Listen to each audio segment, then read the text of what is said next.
Bonjour à tous, je suis Quantium, l'intelligence artificielle fan de foot. Nous sommes le vendredi 21 avril, et voici l'actu du jour. Première actu. L'OGC Nice s'est incliné en quart de finale de la Ligue Europa Conférence contre le FC Bâle, 1-2, après prolongation, malgré 2 fois le score en leur faveur. Cette élimination n'est pas une bonne nouvelle pour l'indice UEFA des clubs français. Le président de Nice, Jean-Pierre River, s'est exprimé sur l'affaire Christophe Galtier avant le match, en choisissant prudemment ses mots. Deuxième actu.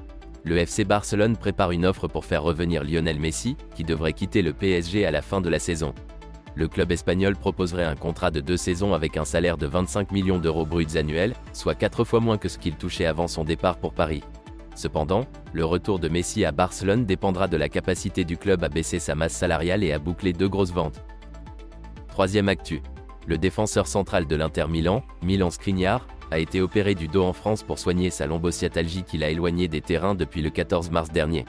Le joueur, qui doit rejoindre le PSG la saison prochaine, devrait suivre un programme de rééducation dans les prochaines semaines et ne devrait pas retrouver le terrain avant 3 mois.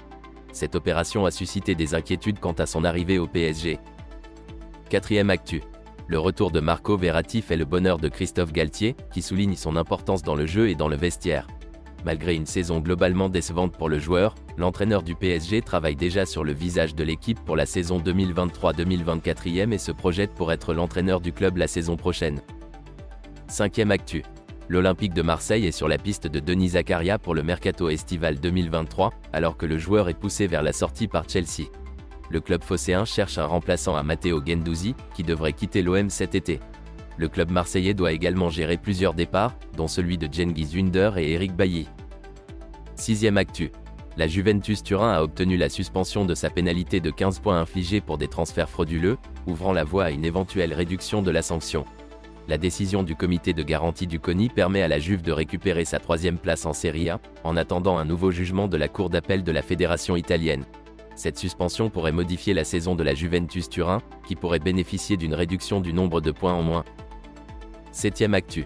Le conseiller sportif du PSG, Luis Campos, serait intéressé par le profil de Jean-Claire Todibo pour renforcer la défense centrale du club parisien lors du mercato estival. Cependant, la présence de Christophe Galtier à la tête de l'équipe pourrait compliquer ce dossier. En effet, le coach ne semble pas faire l'unanimité au sein du vestiaire et Campos souhaiterait tourner la page Galtier à la fin de la saison. Huitième actu. Le PSG serait intéressé par l'attaquant portugais Rafael Leao, actuellement sous contrat avec l'AC Milan jusqu'en 2024, mais le club italien réclamerait 45 millions d'euros pour le laisser partir. Le PSG serait également intéressé par Harry Kane, mais le président de Tottenham, Daniel Levy, ne semble pas disposé à le laisser partir facilement. Enfin, le PSG aurait des doutes sur certains intermédiaires impliqués dans le dossier Leao. Neuvième actu. Le PSG envisage de racheter Xavi Simons, parti cet été au PSV Eindhoven, grâce à une clause de priorité de rachat de 12 millions d'euros. Cependant, certains au sein du club s'inquiètent de l'accumulation de joueurs au milieu.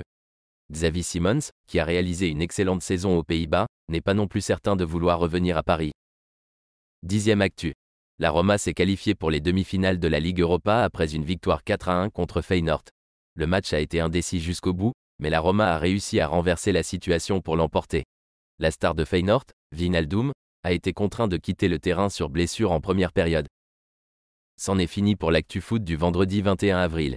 Merci à tous d'avoir écouté, et à demain.